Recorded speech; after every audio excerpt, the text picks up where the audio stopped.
প্রায় একটা বছর যাবৎ তুর্কি সাইপ্রাস সম্পর্কে বাংলাদেশের পাবলিককে সচেতন করার চেষ্টা করি বিভিন্ন ভিডিওর মাধ্যমে। আর অবশেষে আমি নাকি দালাল। আমি সানোয়ার নাকি দালাল। তা তোমরা যারা আমারে দালাল বলো, আমি তোমাদেরকে চিনি। তোমাদের সম্পর্কে আমার যথেষ্ট খোঁজখবর নেওয়া আছে। আর সাধারণ পাবলিক যারা আমারে দালাল ভাবো, তাদের উদ্দেশ্যে বলি, তুর্কি সাইপ্রাসে আসো ভাই। আমি কিন্তু আজ পর্যন্ত আমার কোনো ভিডিওতে বলি নাই যে তোমরা তুর্কি সাইপ্রাসে আইসো না।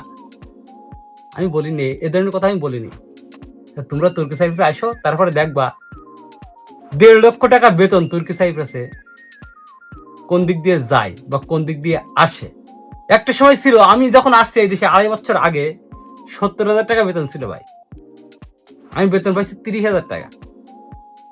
বাড়িতে টাকা পাঠাইছি 20,000 টাকা। আল্লাহর রহমতে আজকে অনেক ভালো আছি ভাই, আলহামদুলিল্লাহ।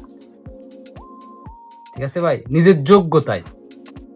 তোমরা ভাই তুর্কি সাইপ্রাসে আইসো, কাউরে বারণ করবো না ভাই, এই ভিডিওতেও বারণ করবো না। তোমরা তুর্কি সাইপ্রাসে আইসো, আসার পরে বুঝবা তুর্কি সাইপ্রাস কি জিনিস।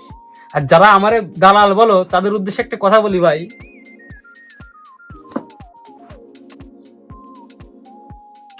আমার চুল মানে পাকিস্তানি ভাষায় বলে, হিন্দিতে বলে বাল, এমনিতেই পড়ে, পারলে একটা ছিঁড়ে দেখায়।